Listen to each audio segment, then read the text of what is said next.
Because I said, usually Nigerians are very tall people. How come you guys are different? Now, I wasn't sure whether this was a compliment or not. And imagine the taxi driver I've just hired. Right at mine is steering, he was busy looking and evaluating his passenger. But again, since I am not in Edo State, my gubernatorial powers could not be activated. So I paid him and I also make sure I gave him a generous tip. But just to thank all of you, the leadership of Edo National Association, and also those men and women who had the task of putting together this year's edition of this convention. I am sure by the sheer number of people that are here, the entire Edo State government is here.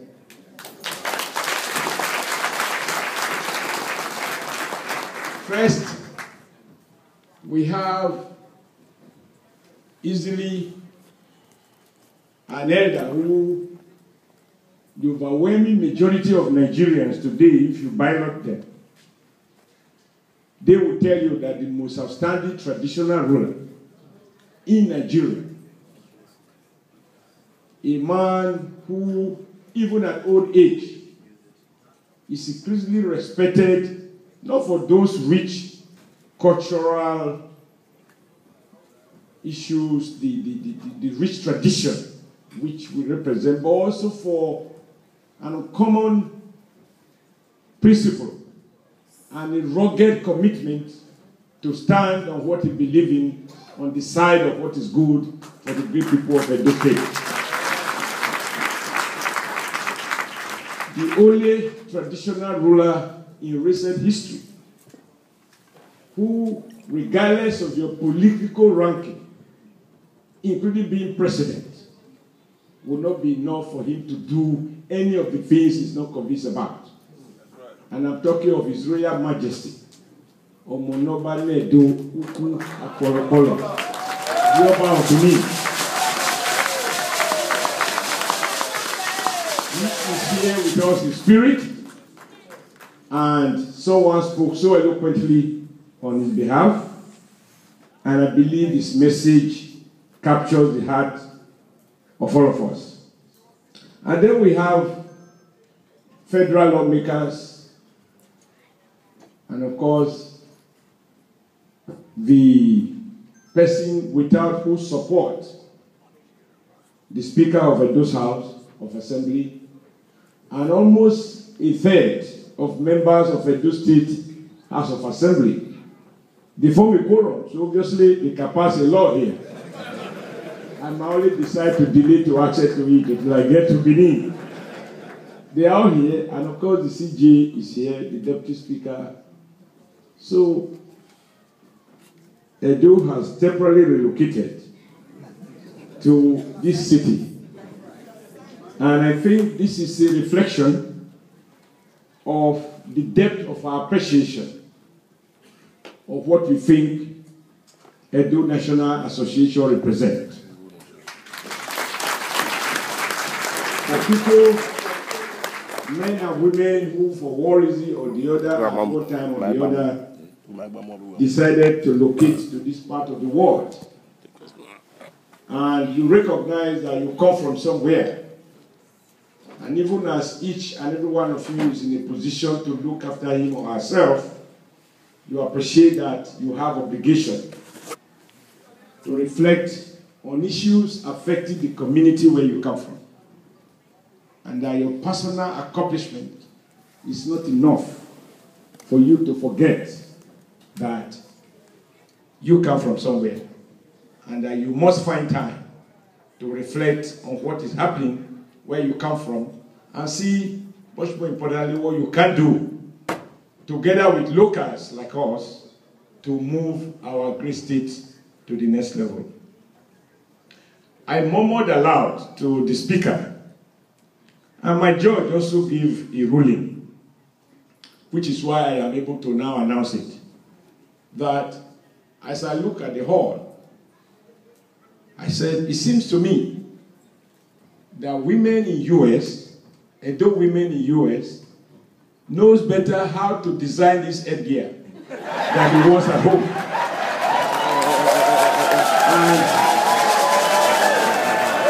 And the hall is so colorful that I hope I'll have photo opportunity, particularly with some of them like that. But having said that, on a serious note, I want to congratulate you for keeping faith, and every year, over the past several years, I've had the opportunity to attend this annual convention. And as I listened to some of the comments that were made by my previous speakers, it is very clear that there are a couple of challenges which your leaders and all of us must address.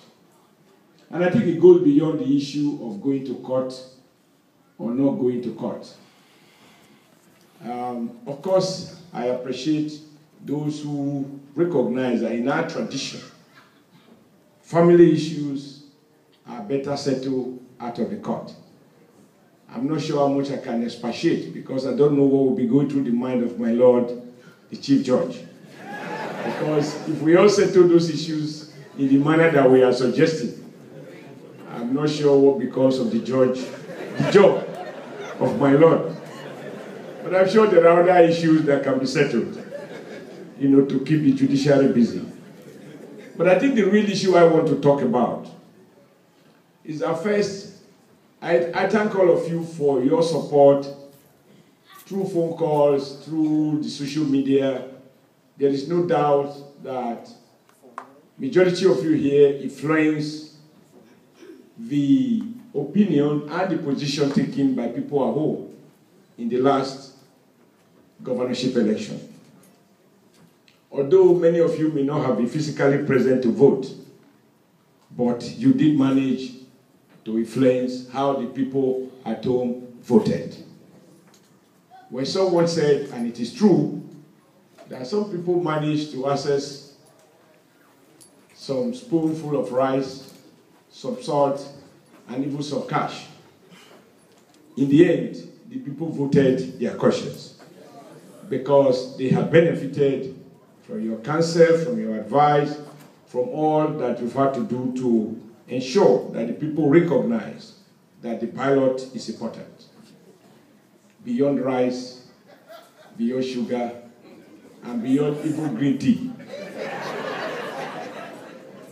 But I think the outcome of that election shows that finally, Edo people are clear that we are one and the same.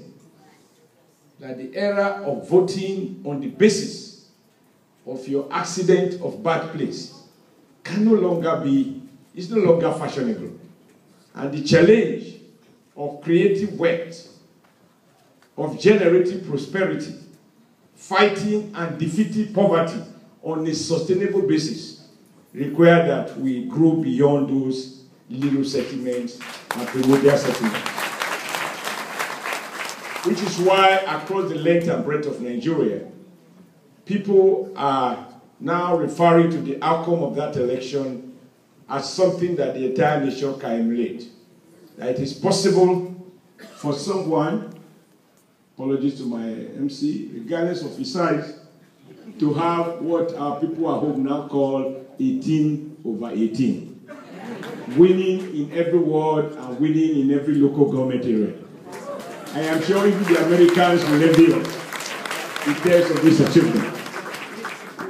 So for me, therefore, if Edo people at home can speak with one voice, those of you in America, and indeed in diaspora, has no reason not to be able to have, not necessarily one voice, but at least to have one common platform around which the great issues of development, policy choices, and all of those things that we owe to our land, a common platform around which we can engage in serious conversation.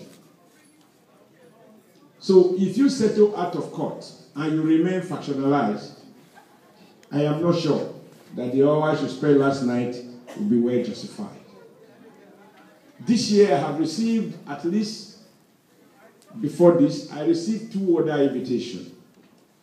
The first was from, I believe it is called ASAN Congress. And thereafter there was the AFEMI Congress. I choose not to attend neither the ASAN nor the AFEMI, because I think it is time that we begin to see ourselves for who we are. We are basically a Edo people. And I am unable, even 4 years on the job, I'm unable to readily appreciate what is it that is good for the ASAN people that will be injurious to the interests of the Benin people. And what is it that excites Benin people that is capable of improving the quality of life of Benin people that will be a danger to people of AFEMI. The greatest strength of America is its diversity and its size. And as you arrive at the airport and you look at the immigration officers through the window, you can see a cocktail of colors, but united by a common conviction that they are Americans. But we don't even have those differences. Our language is basically the same. There could be slight differences in intonation and how we pronounce it. And we have a common ancestry and an outstanding traditional ruler that accepts all of us as his children. And whenever it matters, he stood not only to speak for Benin Kingdom, but to speak for Edo State and Edo people. So I ask you to take time out to reflect on what you must begin to do differently. What you must begin to do differently to bring under one roof every Edo man and woman around the United States. So that by next year, I don't want to receive invitation from ASAN, invitation from AFEMI, invitation from Benin. I don't want to receive invitation from Edo. As you say, united we stand, divided we fall. So I believe this is possible. And I think things seem to have degenerated. So my first time of attending Edo National Convention, I think the phrase was Edo Kwamahi. And the guy who made it possible for me to attend then, I asked him if he was attending this year's own. And to my surprise, he said he wasn't going to attend. And his reasons were not too appealing to me. So I asked you to please spend some time to unite Edo people regardless of accident of bad place. What unites us is much more than any little differences in accent and few other things. That is not to say that families can't get together. Of course, families will always get together.